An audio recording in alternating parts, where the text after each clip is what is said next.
Hey guys, so Thermic Knave here, and we just drove down to Fry's Electronics. This is like my first build log, I guess. But we just drove down to Fry's Electronics in my local area. You can tell the camera's inside of a dark place at the moment. It would be my coin socket of my car because I can't drive and, videotape myself at the same time. It would be hard if I tried.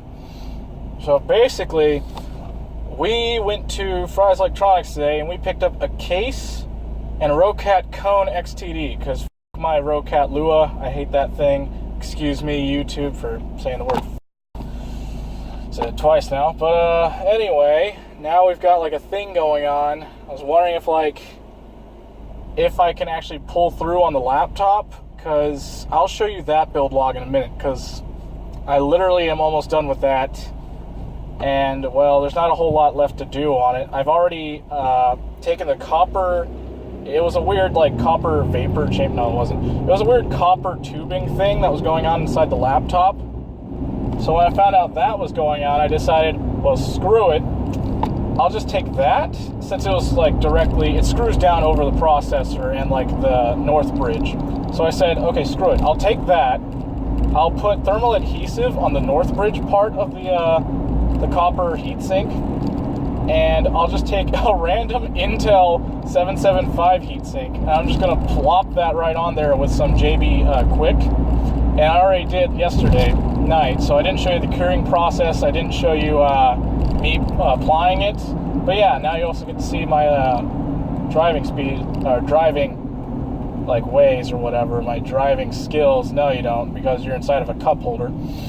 But basically, we bought the case, which was a giant ATX form factor case, and we bought a Roccat Cone, because I'm getting sick of my Roccat Lua because my hands are too big for it now. And because when I bought my Roccat Lua, it was 2013, and that was when I first started getting involved in PC gaming. But that's when I made my really crappy PC that I thought was so spectacular.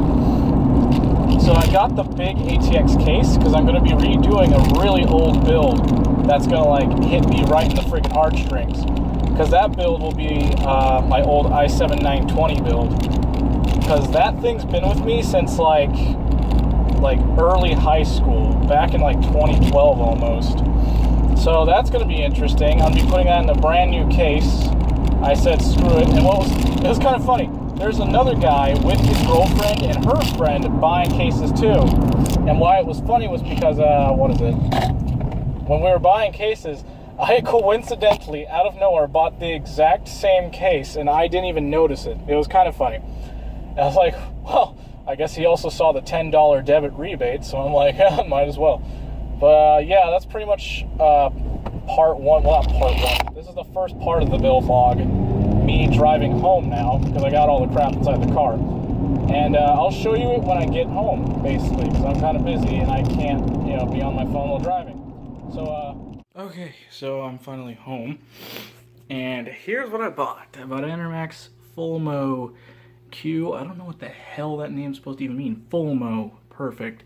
And I also bought a Roccat Cone XTD. And I mainly bought the Cone because it was not really out of impulse. I just remembered I needed a new mouse because the current one I'm running on is a Roccat Lua, which is $20, and this thing was $70-ish almost. So yeah, I'm gonna be using this one because I love the fact it's RGB, even though that's pretty much a parasite in the PC world at this point. And yeah, I'd say it was worth the money. But anyway. Yeah, anyway, I'm going to open it now, actually, because I'm yes, I want to. Sorry if you got a little dizzy. For the love of God. Okay, let me just put you down somewhere.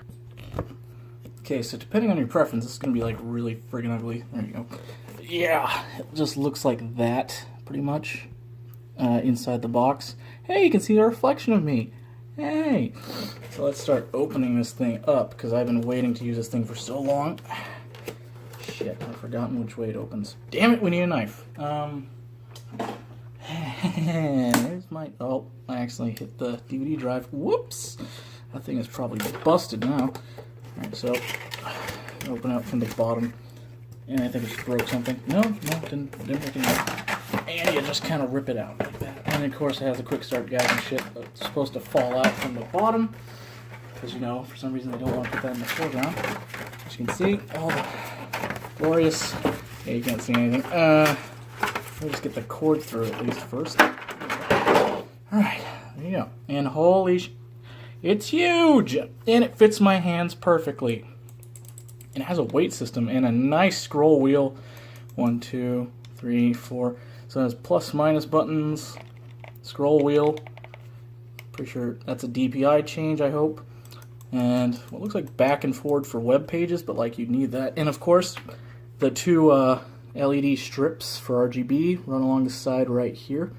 And then it glows and that kind of stuff. You can actually kind of see it in my reflection again. Okay. So it goes through the entire thing right there. It's kind of grayish. Can't really see it that well. Oopsie. Just knocked the camera, damn it. Alright, there you go. So I'm going to put that on my table, because I'm going to be using that actually very soon. And if anyone wants to hit me up about a mouse, I've got a Roccat Lua right here. It's much smaller, way too small for my hands. It's kind of like a laptop mouse at this point. In fact, I might just use it for my laptop and say, fuck it. But it does go from like 500 to like 3,000 DPI, which is ridiculous. Okay, let's get this. And now, let's check out what I'm doing with the laptop. Alright, so here's the build vlog of this pretty much. I'm going to start it now. As you can see, there is the heatsink I was talking about. This is a standard LGA 775 heatsink on here that's been epoxied to the laptop heatsink. Now, I'm not talking about like the heatsink itself. The heatsink for the laptop is technically this, and then the copper runs from it in order to cool everything else, because there's usually a fan here that blows air through this heatsink. Since I'm putting this here, I'm just going to put this fan directly on it. Yeah, that's loud. And because I'm a very like beginner-esque person at doing wiring, you can see I've made a USB CPU fan basically. It's just going to go on that heatsink. And I'm going to plug this into one of the sockets of the laptop, because I seriously doubt that that little header right there, that little tiny header, you see it? It's this thing. Wait, hold on, right there. This white header, if I split the wires on this fan and I'm screwed so I can't like attach this fan to it, if I can't do that, that's a waste of a fan and a header. That's why I'm going to leave it on there, and I'm going to leave these two heat sinks together. Come on, focus. So I'm going to leave these two heat sinks together, and I'm just going to have this cooling this, and this cooling this, even though this is going to get better cooling from this. So basically that's how far I've gotten. And this little laptop to desktop conversion, which means tomorrow I'm probably going to do a vlog on that as well. It's probably going to be part 2. And I'm going to go to... Wow, autofocus is screwing me today. I'm going to go to Lowe's tomorrow, which is just down the freaking street pretty much. And I'm going to go buy a bunch of MDF, which is also known as like condensed board, I think. It's basically like a bunch of like wood shavings are condensed down into a wood panel itself. So I'm going to basically be buying that in about a 3mm thickness. And I'm going to be buying two of those. And I'm going to need a bunch of like standoffs and stuff like that, obviously. So this is going to be my prototype for a laptop to desktop conversion.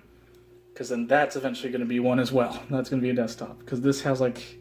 It doesn't have like a desktop grade GPU in it. It doesn't. It has a mobile version. So a GT750M. Which is okay. But I feel like that could be much better outside of this chassis. Because last time I played games on this was on my trip to San Diego. Yeah, well, to San Diego, in San Diego. There's issues mainly with cooling on the GPU and the CPU. So the CPU was hitting like almost 70-something, like 78 degrees Celsius, which is too high in my opinion. But apparently these mobile processors can handle it, which is weird. And then the GPU itself was hitting like 80 degrees plus. And that's when I thought, okay, I can probably do this better, or I can just probably make it into a desktop and then not care about making it better. And it's not like it's hard. They already made it pretty easy for me, so I just like, hold on. There you go. I just lift it open. This is the keyboard. This is why it's easy.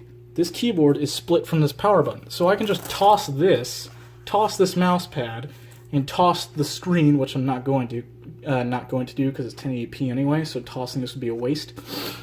But I am going to like keep that power button. Why? Because it's split from the keyboard, so I just toss everything else. And the case, and then there you go. I could just keep that power button, because that power button is obviously what's going to be turning it on, but at the same time, it's going to be the most useful component out of everything right here at the moment.